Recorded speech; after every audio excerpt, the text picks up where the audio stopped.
Hi there, welcome to another episode of Political Waffle. So yesterday in the news, the topic of Gazan refugees came up again. And so I wanted to discuss that today, cover some of the arguments for and against, and tell you how I arrived at my position on it, which is that we should not be accepting Gazan refugees. But I am going to cover the arguments that you will see and my argument for. In the interests of steel-manning our own arguments, we do need to be honest with ourselves when we're approaching topics of this nature, political topics, moral topics, political philosophy topics. So it's important that we cover why. So when we see these arguments in real life, when we see them on the news, we know what we believe, we know what we think, and it reduces decision fatigue. Because it seems like when we're watching the TV, we're rerunning all of these debates all the time, and unless we're presented with new information, which often we're not, this can lead to a sense of exhaustion. And this exhaustion can lead to the point of just switching off, and we don't need to be switching off, we need to be switching on to what's happening in our country at the moment. And so I'm going to approach this topic from the perspective of for and against. So let's look at the reasons why we should perhaps consider accepting refugees from Gaza. Well, to start off with, there's a human element, a compassion element.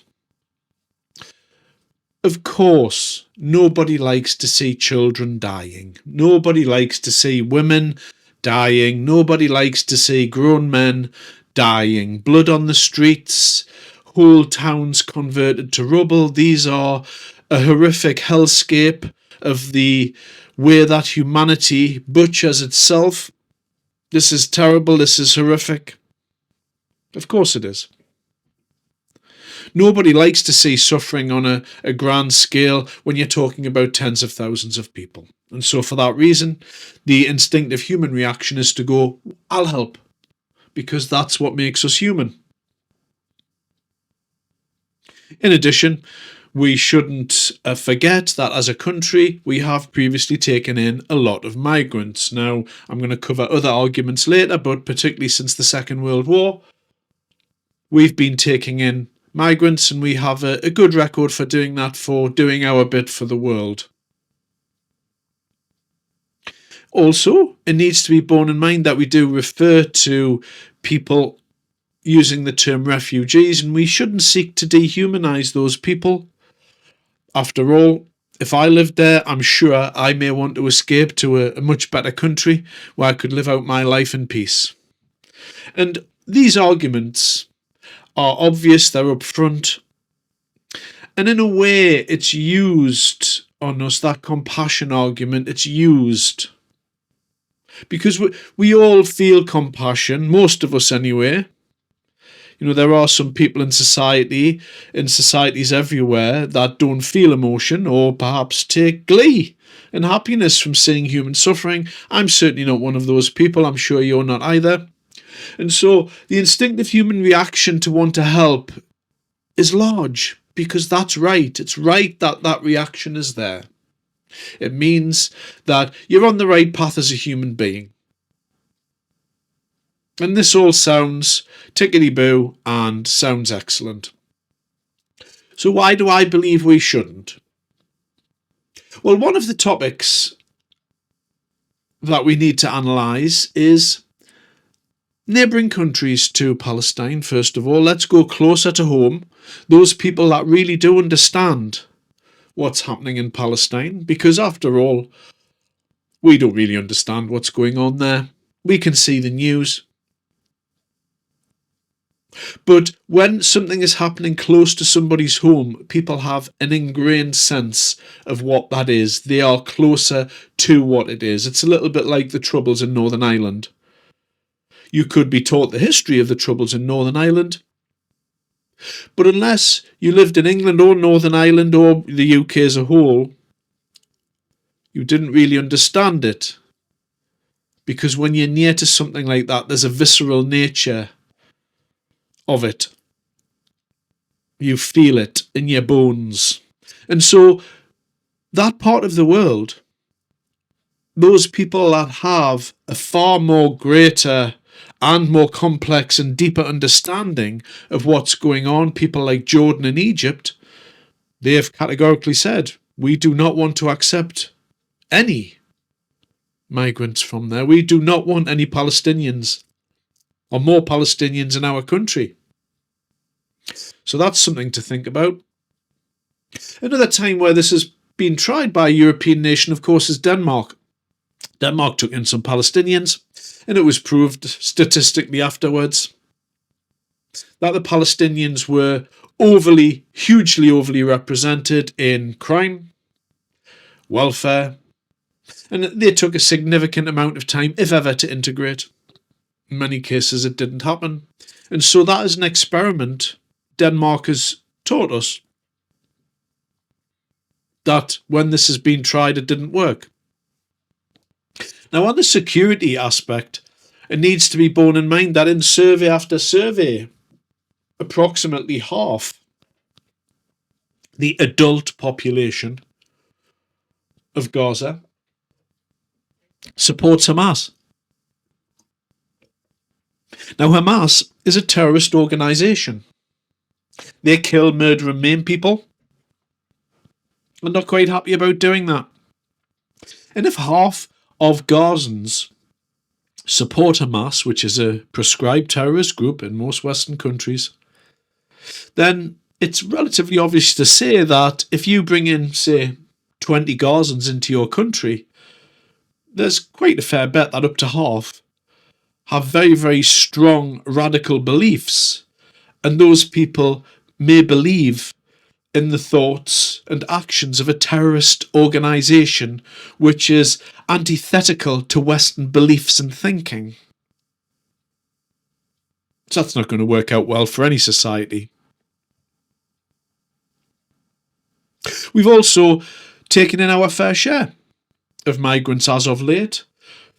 Hong Kong, Ukrainian, the Afghani interpreters, etc., etc. It goes on and on. We've done quite a lot recently, and I would argue that we've fulfilled our international responsibilities in this area. I want to take you back to the October, we'll call it a massacre. I have an image etched into my mind of a young lady with her whole life ahead of her, lying face down in the back of a pickup truck with her legs all at a wrong angle like some type of horrific horror movie. And her corpse was lying face down. And there were two men sitting in the back of the pickup truck using her as a footstool. And this truck drove through Gaza, and they were cheering in the streets. And a group of children ran across with their fists in the air and started spitting on this corpse and screaming whatever it is they were screaming. I don't speak Arabic, so I don't know. But whatever it is, it didn't sound good, certainly didn't look good. And if you are wanting to create a hellscape on earth, I would put it to you that that's not far off where you need to be. There's nothing really worse that can be imagined than small children spitting on the freshly murdered corpse of a young woman. Doesn't matter what your religion or nationality is. So is that an indicator of the people of Gaza? Are the children responsible? Children are very rarely responsible for things. It's how they're brought up, obviously. But is this the type of person that we want to bring here? Would you accept someone into your house that didn't share your values? Let's say you have your house. You're quite happy with how you live inside, with your family, with your kids, whatever it is. and you accept a stranger into your house who perhaps wants to stay up all night and watch TV. That's not going to probably work out for you. You get my point. You have to be very careful about who you invite into your home. Likewise, on a larger scale, you need to be very careful of who you invite into your house. Isn't it time that the British people were looked after? Isn't it time that we started to worry about and have compassion for ourselves, for our way of life, and protecting our way of life? Because after all, this is our way of life. This is, of course, aside from the body count issue in the UK. We all know the problems. Hospitals, schools, welfare system, doctors' appointments. I could go on. Housing. But all of these things are presented to us daily as problems that the government is trying to fix and is patently unable to do so. So is more people going to help this issue or make it worse?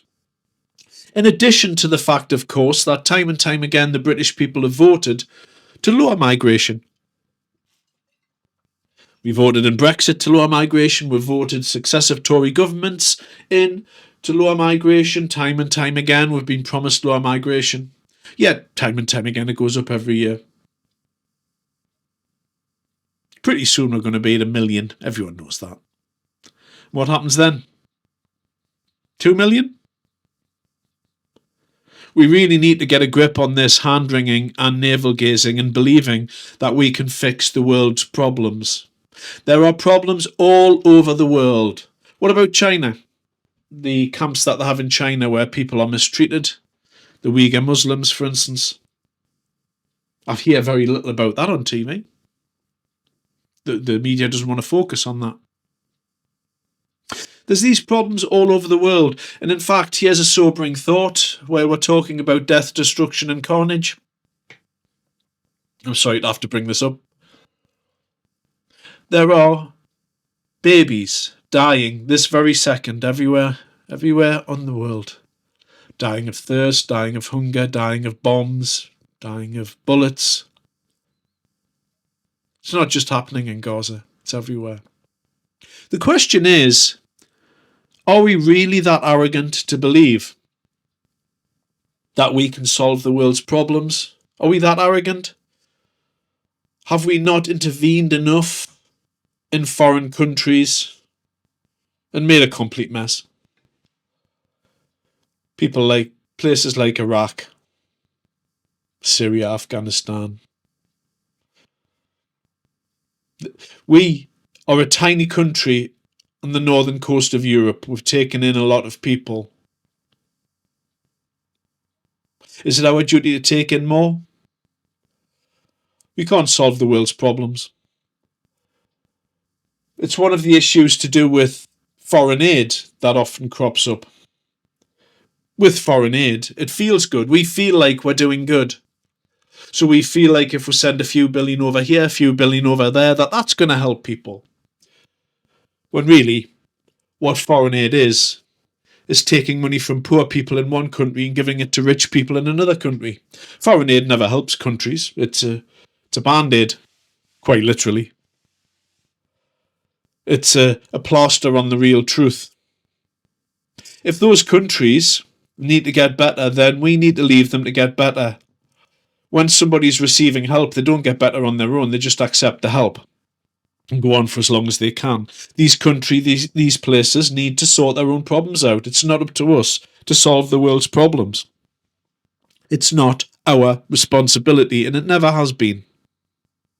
And so, those are some of my arguments relating to it. I'm a human. I have compassion for people. I don't like to see death and destruction, and I certainly wouldn't like to be living in the building site that is called Gaza at the moment, which is just rubble. However, it's a long way away from where we are in Britain. It's not our problem, it's their problem. And I would suggest that if there's problems in Gaza, that Israel, Gaza, Egypt, Jordan, all of the countries round there the Lebanon, Syria, etc., etc. There needs to be a get-together, and they need to sort that out for themselves. And if they want to carry on fighting, then they want to carry on fighting. It's not our problem. If we want these countries to stop fighting and to stop death, then they need to stop fighting and stop the death.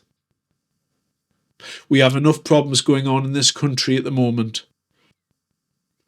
And it's with a heavy heart that I say we can't take in any of these refugees for the good of the British people and for the good of the Gazans themselves. Hope you understand my point of view. Nice talking to you. Bye-bye.